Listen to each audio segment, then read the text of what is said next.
Trekkies and Trekkers, welcome back to another episode of Trekking Around. I am your host Orinda, and I recap at the moment episodes of Star Trek TNG Season 4. Today we recap the episode Final Mission, and I will be joined by Fruzeloops. I would appreciate it if you like this video, comment on the episode, subscribe to the channel, and share it with your friends and family. And now for the plot of the episode. The Enterprise has traveled to the Pentaris system, where Captain Picard must mediate a dispute among some miners on the fifth planet. Wesley Crusher received word that he has been accepted to Starfleet Academy, and for his final mission he will accompany Picard on his shuttle trip to Pentaris 5. A distress call comes in from Gamelin 5, where an unidentified vessel has entered orbit and is giving off lethal doses of radiation. Picard ordered Riker to take the Enterprise to resolve that situation, while he and Wesley travel in a shuttle sent by the miners, commanded by Captain Durgo. En route, Durgo's shuttle malfunctions, and they are forced to crash land on the surface of a harsh desert-like moon. Though they are unharmed, the shuttle is beyond repair, and its communication system and food replicators are disabled. Durgo admits he has no emergency supplies on board, so they are forced to search for shelter and water. With his tricorder, Wesley identifies some caves and a potential source of water some distance away, and the three set out across the desert. Reaching a cave, they find a fountain-like water source, but it is protected by a crystalline force field. Durgo attempts to use his phaser to destroy the field, but this activates a burst of energy from the fountain, which in case the phaser is an impenetrable shell and cause a rock slide. Picard pushed Wesley out of the way, but is severely injured by the falling rocks. Meanwhile, the Enterprise has arrived at Gamelin 5. Finding the unidentified ship is an abandoned 300-year-old garbage skull, filled with radioactive waste. The initial attempt to attach thrusters to the barge to propel it through an asteroid belt into the Gamelin sun remotely fails, and Commander Riker is forced to attempt to tow the barge using the tractor beam, exposing the crew to the lethal radiation. As Wesley continues to analyzing the force field, Durgo becomes impatient and attempts to break the field again with Picard's phaser. With help from a reluctant Wesley firing a phaser, but this time the energy burst encased Durgo as well, killing him. Picard's weak from his injuries gives Wesley advice about the Academy and tells him he is proud of him. Wesley tells Picard that the captain has taught him to never give up. Meanwhile, on the Enterprise, despite the rising of radiation level on board, which are nearly lethal, Riker managed to get the barge headed into the sun and speeds off to help in the search of the shuttle. Wesley continues to study the fountain and devises a plan to disable the force field. He jury-rigs his com badge and ink tricorder. He fires his phaser and the fountain to attract the energy defense mechanism, but reprogram it using his tricorder to manipulate the energy burst. It passes harmlessly through him and instead removed the force field, allowing Wesley to access the water. Shortly therefore, the Enterprise located the wreckage of the mining shuttle, and Picard and Wesley are rescued. As Picard came from the cave, he tells Wesley that he will be missed. So, Fruzeloops and I will rewatch this episode now. I hope you do that too, and then we will be back with the recap.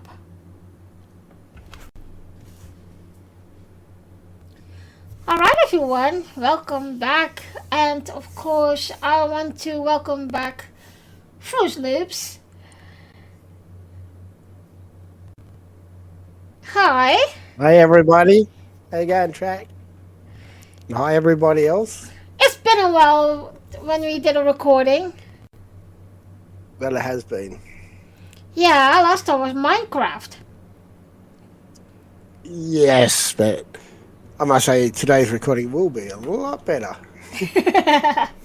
Yeah, we got to talk, of course, a Star Trek episode. The episode, of course, is Final Mission. I must say that Final Mission is one of my favorite episodes from TNG. Yes, I'd agree with that, considering it's the one that got me into Star Trek. Tell us about it. I was 14, I was in a caravan, I was just finished work for the night. It was midnight and I was bored trying to find something to watch on TV. So, of course, I only got 2 channels to watch from, and so I picked one of the channels and started watching this show. And I thought, oh, this is pretty good. So I just finished watching it, and I thought, I like that. It's called Star Trek. So I decided to look up the TV guide to see when it was on again, and found out that it was on every Tuesday. So I would tune into it every single Tuesday to watch the show. And then I found out eventually you could buy it on video. Then I started my collection. Well, I don't know if it's be the same for you as me. When I started watching TNG, I also quickly began to watch the TOS series, because it was also on TV, but it's just like, yeah, you need to watch that too when you are watching TNG. Yeah. It took me a while before I watched that one. I had to wait till I actually had it on video. Alright. Well, let's start with the... Yes? Yeah, but it was that one episode. If it wasn't for that, I would probably never have even saw the show. I must say, like I said, it's one that's on my list of favorite episodes.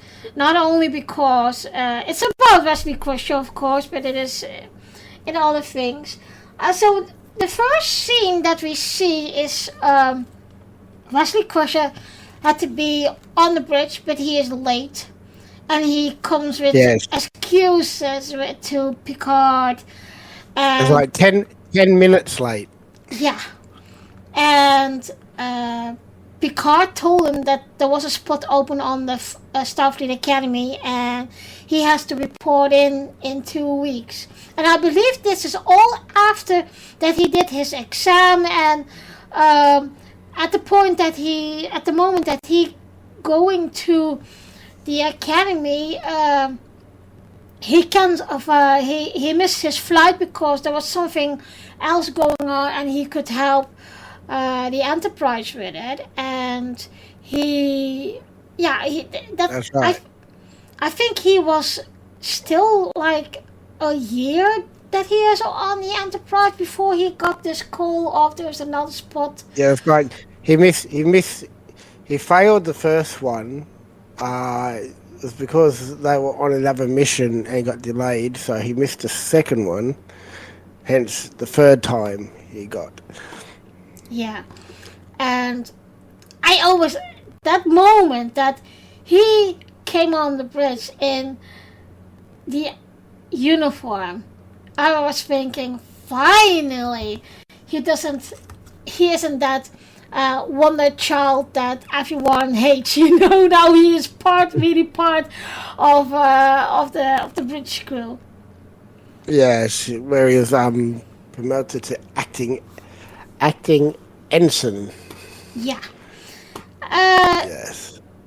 So Picard told him, okay, your final mission on the Enterprise will be you joining me to Pentaris 5.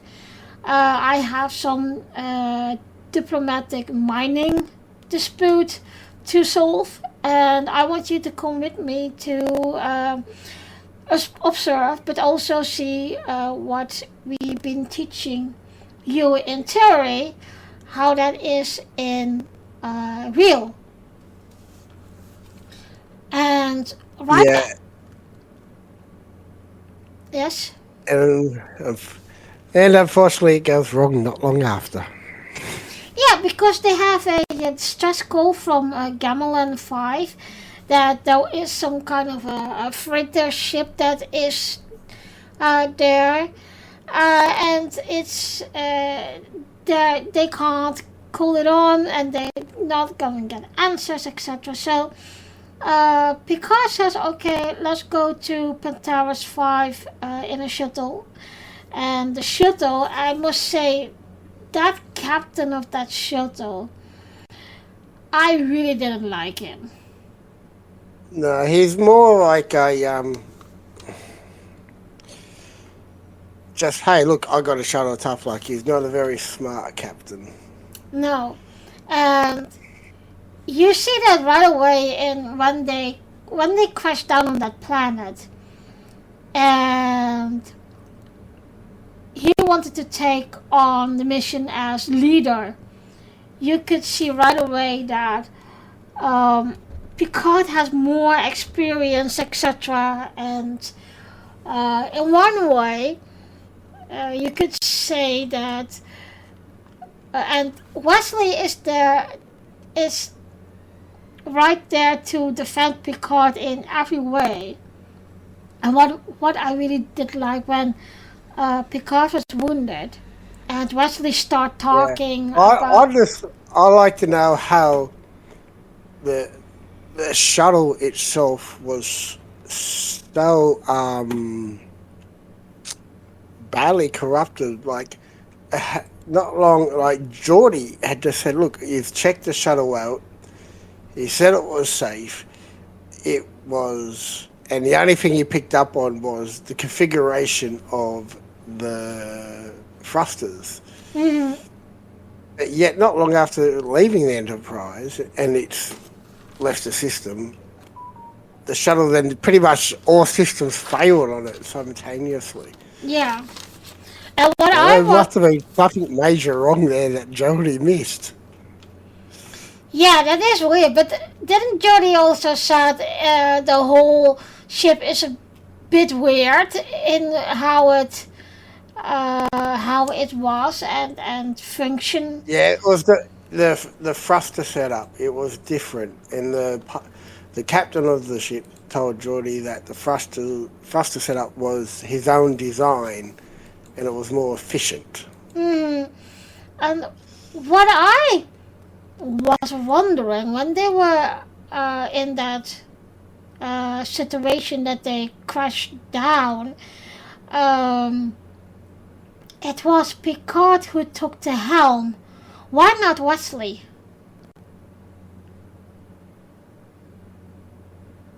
Probably because Picard was closer, I'm guessing. It was in a way that I was thinking Wesley is the helmsman and has, of course, those. I think it would be a long time ago Picard had flown, so why would. Yeah, but Picard might have been a bit more used to the old style technology.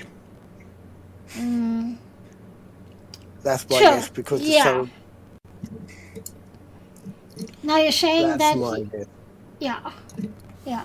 Picard's probably more used to them type of older systems than what Wesley would have been. He was more used to the newer stuff. What do you think about the whole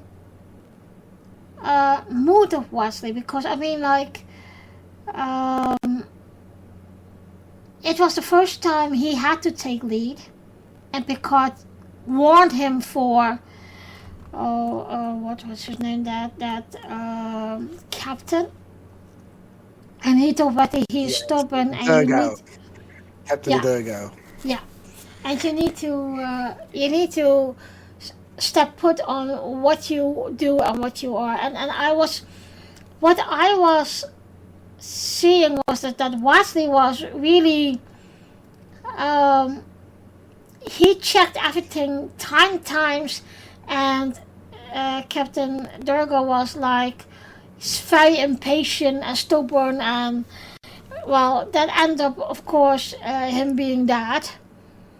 Because Captain Durgo just sees Wesley as a child, even though Wesley had way more experience than him.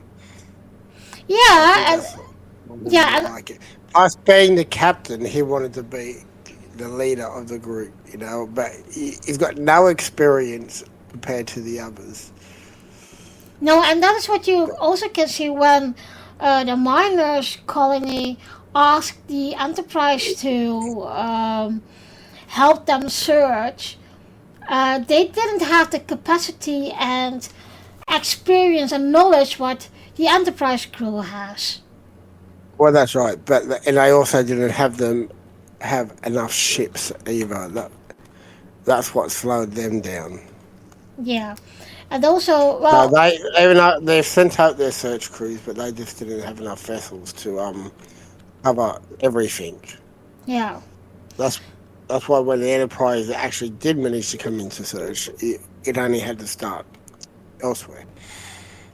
And so the Enterprise got this distress call from Gamelan 5, and so the freighter was full of garbage. And yeah, I'm guessing that it was but it had to be nuclear or something. It's over 300 years old. It's I'm guessing it was. It was radioactive. I also, when I saw that freighter, I have to. You remember that episode from Starfleet Online with the Telexians that they have to move to another system, and they came into with the Masons to with their garbage. Yeah, the Masons when I did that system was a whole different type of garbage. So I got a feeling when it comes to the final mission episode, the garbage scale that they found was basically from I'm guessing a pre-warp civilization. They're on the verge of space travel, and they got the technology in order to build these ships, but they've also got all this rubbish still they need to get rid of, so they just basically packed it into some type of, spacecraft that they had the technology at the time to build and just sent it off thinking, okay, no problem now. Yeah. I say, considering it was 300 years old, it was way better than Captain. It was way better built than Captain Durgo's shuttle. Yeah, indeed. And he had this. I found him very childish in a way as well, because when they found out that he was keeping off alcohol, and once again you saw the experience of Picard. Um, I think he was totally not equipped to survive, but also like he didn't care about Wesley of Picard to survive this whole trip, because you saw that Picard was wounded, was injured. Yes, that was. The right thing he told Wesley was, I've seen this too much before, and your captain's not going to make it. Yes, but when they found out he had the alcohol and he said it's medicinal, he wasn't brought up to be a survivor. He he had no idea that alcohol itself replaces your water content.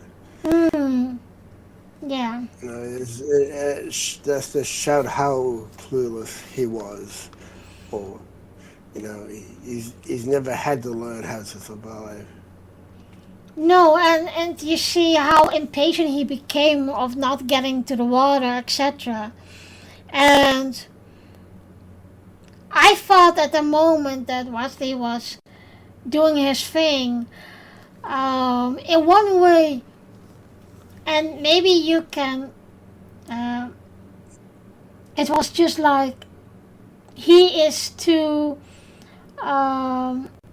what's the word? Basically gave Wesley the opportunity to stand up and show that he was more than what he was. Yes. In this episode, he was now a Starfleet officer. He was no longer that child everyone thinks is an idiot. But and that's what I like about his journey to the bridge in a way, is that we know he is bright, he is very intelligent, but taken serious by adults. And well, this mission was just like for himself, as look what you can do. You are more than people think and what you think about yourself. Yes, and there's also a mission where that should show that Wesley and Picard should never be in a shuttle together. Because when Wesley and Picard head off for the first time in a shuttle together was when Picard was going to have his heart redone. Yes. And He Wesley talked about was that. going to the academy, and of course, during that time, Picard ends up in danger of dying. Yeah. Now, a few years later, they're in a shuttle with Ken, and once again, they're on a planet, and Picard's in danger of dying again. Yeah. And this is like their second shuttle trip. As one of Picard will be like, I'm not going to get a shuttle with you ever again, because every time I do, I end up close to death. Well, at this time, Wesley couldn't do anything about it, because when Captain Durgo started firing, those stones became loose and was threatening on falling down on Wesley. And Picard shoved him away, so it came onto him. Yes, he was shown to be the one that was more dangerous at the time to the entity. Well, I think you're right in one way in the first time shuttle, but I think this time it was also like I think it's not as well as for Wesley it was, but also for Picard, because Picard wanted to have one last memory of Wesley, because he also said, I'm scared of not seeing you again ever, and I wanted to spend time with you for the last time. And when they start talking about that time in the shuttle when Picard had to go to the academy for his heart, I think that was a moment that Wesley put a step forward to forgiving Picard about his dad.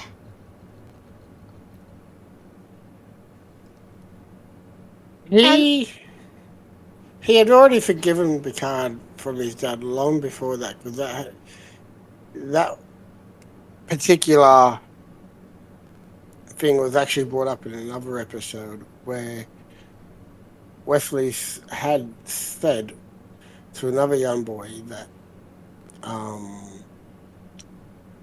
he was angry at Picard there for a long time, but he was no longer angry anymore. Yeah. I know which episode you mean. Earlier episode, yes. So I think this one was more of a way to show how far these two have become and how much more closer they are together to each other. Yeah, in a way too. Picard did have a soft spot for Wesley. He always had, but because he is terrible with kids, he couldn't show that. He's terrible with kids. Jeez. Yeah. But although for someone who's terrible with kids, he does do pretty good with them. In a way. And of course you have Wesley, but I mean also like his little nephew Robert. I think he is better with kids than he thinks that he is. But I think yes, he is. I think Wesley he always had this unique bond connection, not only because of Jack was his best friend, but that is the weird thing in a way that Wesley's half brother Buffy called him Jack, and that Jack is her and Picard's son. And it's just, in one way, I always have thought that Picard has more a connection with Wesley because of that, but you see in later episodes that Picard is trying, and in this episode you see a final conclusion of Picard envying him and see him as this great person, and although and you see from time to time you see Picard giving Wesley a I always say mentoring lesson like he does with Data, or and I think this episode shows how also Wesley has grown as a character. Oh yes, he was definitely a lot more grown in this episode. And we don't get to see him until the next one, when he brings back a game. Was that is the next one not with Next time we see Wesley after this one is in the episode of the game where they bring that, where the game's brought on board by Riker. I thought it was the episode with that he was on trial with the accident of Nova Squadron. Oh yes, I forgot that one. I thought it was that one that's come next, but okay, it doesn't matter. Um, let me see. What do I still have in my notes? Is there anything you would like to say about the whole storyline?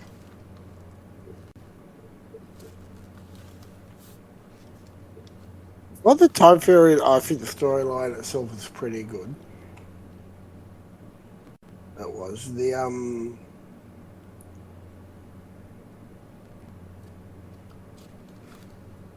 how can I put it?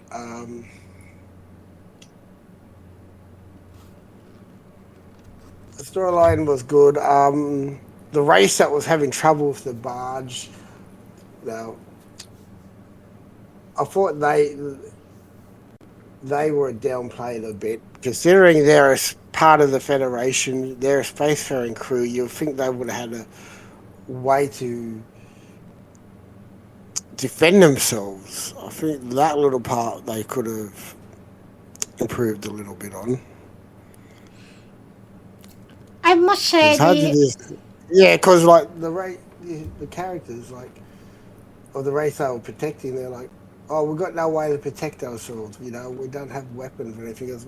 They must have had something because they're now a spacefaring race, part of the Federation. yeah, but isn't that more like a trading colony? No, there was more. It was a whole planet. That was where they lived. I'm trying to think of their names now. That was I can't think of Gabriel their race's 5. name. Yes.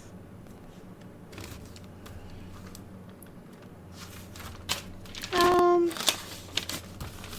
I do I must. love the Yes. I love the cocoon. I love the cocoons that they that this entity used to cover the weapons and the captain in.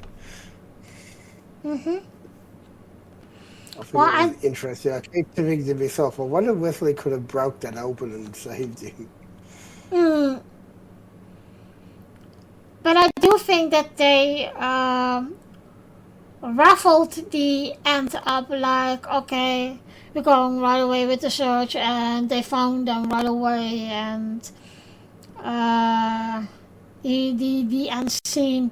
I do like the end scene with Picard and Wesley, and Yes, that was very good.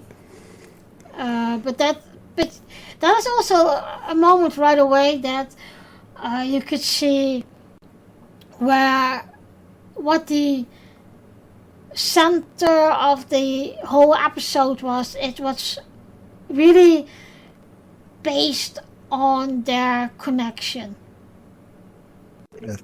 I was actually surprised that when the Enterprise got there, that they couldn't detect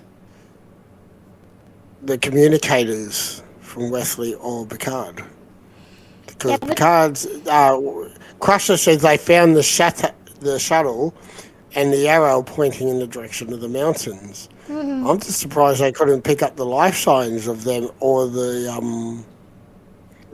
communicators. isn't that because because of the They cave? they could have been shielded by something. Yes. Because what my question also is what was that thing that protected the water fountain? And Entry. I got a feeling that is very, very years old. It's been there for a long time, and I'll say some other alien race had been there many years before, and noticed that it was the only water source, so they put a force field around it to protect it.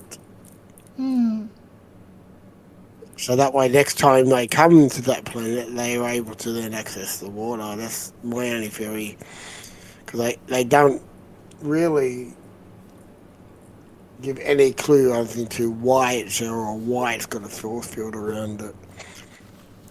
I'm just giving some other alien race at some stage have been there, and they worked out it was the only source of water, so they protected it for themselves, and of course have never returned. Mm, that can be, because that planet that they questioned was just barely a Class M planet. So they could live there, but yeah. It was actually a moon, not a planet. Okay, yeah. Yes, it was um a moon surrounding. It was one of the four moons surrounding a planet. Antares 2, I think it was. Yeah, all three, but okay. Um, what do you think of Riker's handling the whole garbage freighter?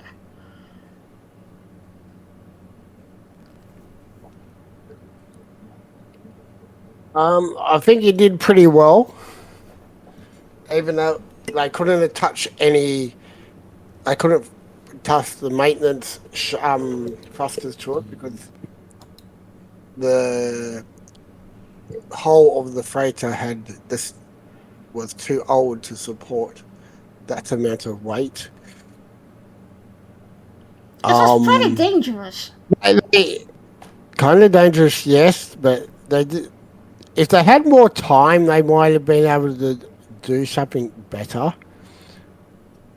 But they were rushing it because they wanted to go search for Picard, and because of that, um, they basically put the ship and the crew at a bit more of a risk, um, in order to carry out the mission of getting rid of that garbage. So if it wasn't for them being able to pump stuff through the air system in order to help counteract the radioactivity, they would have been gone as long before that. Because they took it right to the very brink before Mm-hmm. the radiation became lethal, before they were able Yeah, to it was shuttle. close.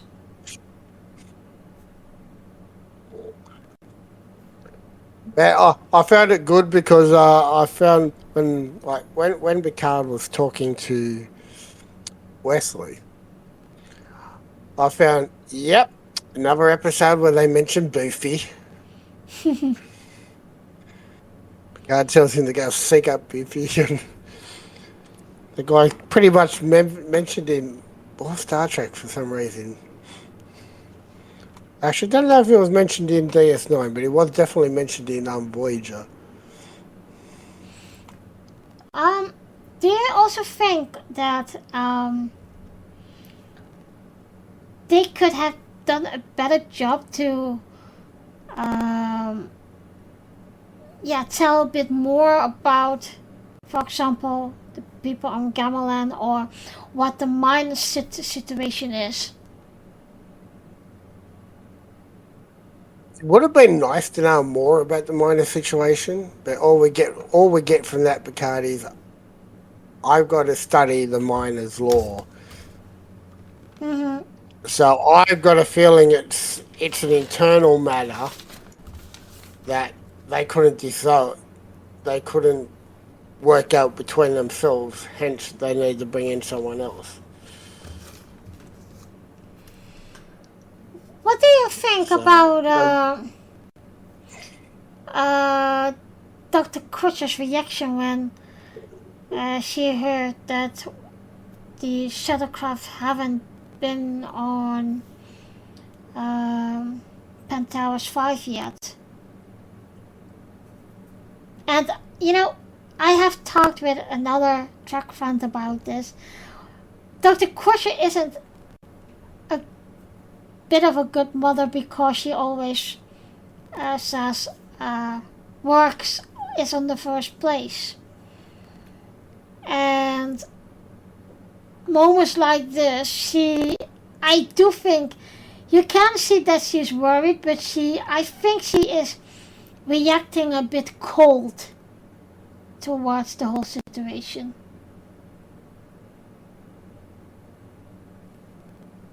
Uh, well, I just think she is trained like all these others, but being a doctor as well, she's got to be able to distance herself from problems. And she's, that's probably why she seems a bit cold. She's got, you know, eh, she knows her son's in trouble. She knows that he's lost, but and there's people out there looking for him. Sorry, but as a professional, she knows that she's got to distance herself from that a bit in order to make sure the crew is protected, and that is able to treat any radiation problems and advise Riker in order to help find Russia quicker. So she's had to keep her emotions in check. That's the thing. I don't think she's trying to be cold on purpose. It's just her training and the situation at the time. Yeah, yeah, you can. In one way, that could be it. Yeah. Yeah, so it would have been no good for her jumping up and down, saying, "Oh, we gotta go do it. We gotta go now." That would, you know, I think that would have just been worse.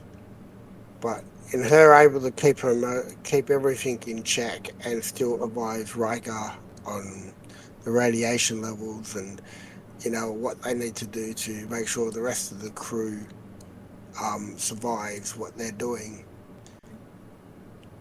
Because that was what she needed to do in order to get into the search faster. Hmm. Um. Is there anything else you'd like to talk about of this episode?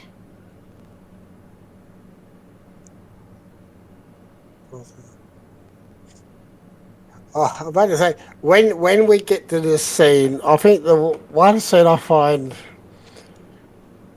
strange is when they show a quick image of Wesley um, sending the singles that he needs from the tricorder to the Sentry. Mm-hmm. But he always works, instead of seeing all the tricorder being used, you only see Wesley pressing the three menu buttons on the side. Mm-hmm. And it shows it to you. I thought they could have did better with that scene. Instead of, actually using the whole tricorder instead of just the three little library buttons. Yeah, I used to have those that tricorder, working tricorder, and from I thought it was 1994. Yeah. Well, hang on, did you say you used to have it? Yeah, I used to have it. I lost it when I moved the first time, and I got a cam badge that actually worked. No, I've got the com badge. I've still got my tricorder. Yeah. My tricorder's sitting in a chest in its original box still. Yeah. I'm very lucky to get that. Over here in Australia, it's very hard to get a hold of some of the Star Trek stuff. Mm-hmm. Yeah, I can imagine that. Yeah. Yeah. I actually got that tricorder from a toy shop. Okay. Yeah. Otherwise, the rest of the movie I was happy with. It was pretty good. I just wish I had did better with that tricorder scene. So, if you have to rate this episode from 1, the worst ever, and 10, the most amazing. To give a rating for it would be hard. In episode wise, I'll probably give it a 6. But in an overall, I'll probably be closer to a 9 because this is the show that I have the most fondest memories of because it's what got me into Star Trek.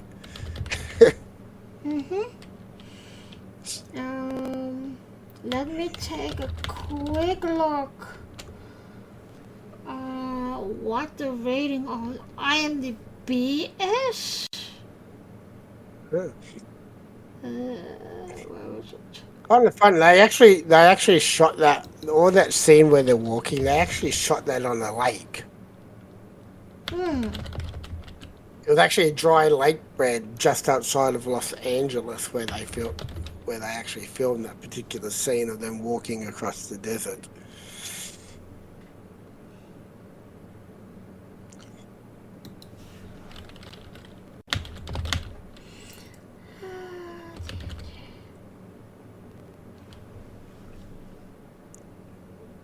But the fountain part itself was actually filmed in their stage 16. And half the things they did for the fountain didn't work. They had a lot of trouble with it, apparently.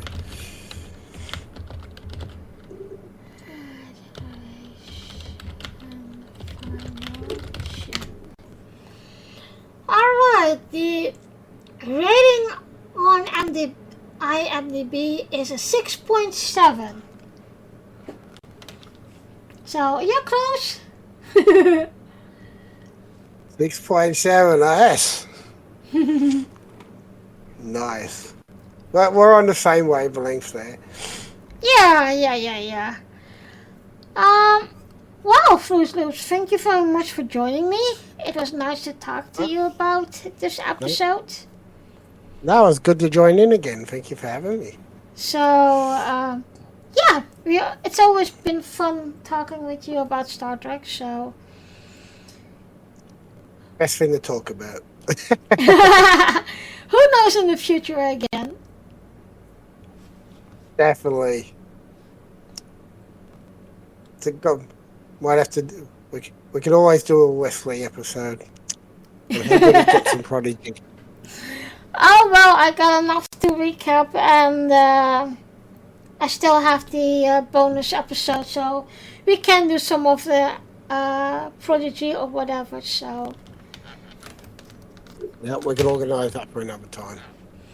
Yeah, and I think, and I have to look at my folder now, because I did Deep Space Nine. I'm still looking forward to do also the Star Trek games. Maybe we can team up for Star Trek Online, and then we can show people how it's done. Yeah, that sounds good. Alrighty. Well, I will talk to you soon, and live long and prosper. No wonder. Ciao. Finish. Thank you guys for listening, and I will be back soon with another recap episode. In the next episode, we will recap the episode The Loss. Checking around is to listen on Anchors, Spotify, Amazon Music, and the Facebook group. Of course, also the YouTube channel. I also like to remember you that I still have 2 other podcasts with track episodes. They called The Dutch Ready Room and Orinda Talks. The Dutch Ready Room is a Dutch track podcast, and Orinda Talks is an all-geek podcast that covers from books to movies and series to video games. I thought although I don't make episodes anymore for these podcasts, you still can listen and comment on the episodes on the YouTube channel and the Facebook group. I will see you in the next episode. Live long and prosper!